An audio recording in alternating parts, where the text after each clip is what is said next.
2025 সালের 10ই মে এটি বাংলাদেশের ইতিহাসে খুবই গুরুত্বপূর্ণ একটি তারিখ, কারণ এই দিনে নিষিদ্ধ করা হয়েছে বাংলাদেশ আওয়ামী লীগকে।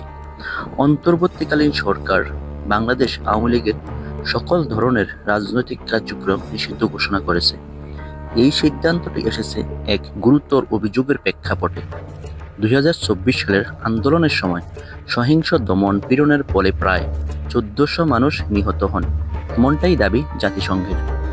আওয়ামী লীগের বিরুদ্ধে বর্তমানে আন্তর্জাতিক অপরাধ ট্রাইব্যুনালে বিচার প্রক্রিয়া চলছে। এই প্রক্রিয়া চলমান থাকাকালীন দলটির সকল অনলাইন এবং মাঠ পর্যায়ের কার্যক্রম বন্ধ রাখার নির্দেশ দেওয়া হয়েছে। আন্তর্জাতিক সংবাদ মাধ্যমগুলোর প্রক্রিয়া ছিল তাৎপর্যপূর্ণ।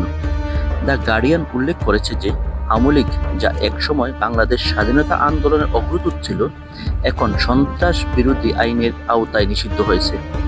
এই সিদ্ধান্তের ফলে দলটি আগামী জাতীয় নির্বাচনে অংশগ্রহণের যোগ্যতা হারাতে পারে। রয়টার্স, এপি, এনডিটিভি এবং ইকোনমি টাইমস সহ শীর্ষস্থানীয় সংবাদগুলো বিষয়টি গুরুত্বের সাথে তুলে ধরেছে। তবে আওয়ামী লীগ এই নিষেধাজ্ঞাকে অবৈধ ও অসাংবিধানিক বলে অভিহিত করেছে। তাদের দাবি, এটি বাংলাদেশের মুক্তিযুদ্ধের চেতনার বিরুদ্ধাচরণ। এই নিষেধাজ্ঞার ফলে বাংলাদেশের রাজনৈতিক ভবিষ্যৎ কোন পথে এগোবে তা নির্ভর করছে বিচার প্রক্রিয়া, আন্তর্জাতিক প্রক্রিয়া এবং জনগণের অবস্থানের উপর। এই সিদ্ধান্ত দেশের রাজনীতিতে স্থায়ী প্রভাব ফেলতে পারে এবং সূচনা হতে পারে একটি নতুন অধ্যায়ের।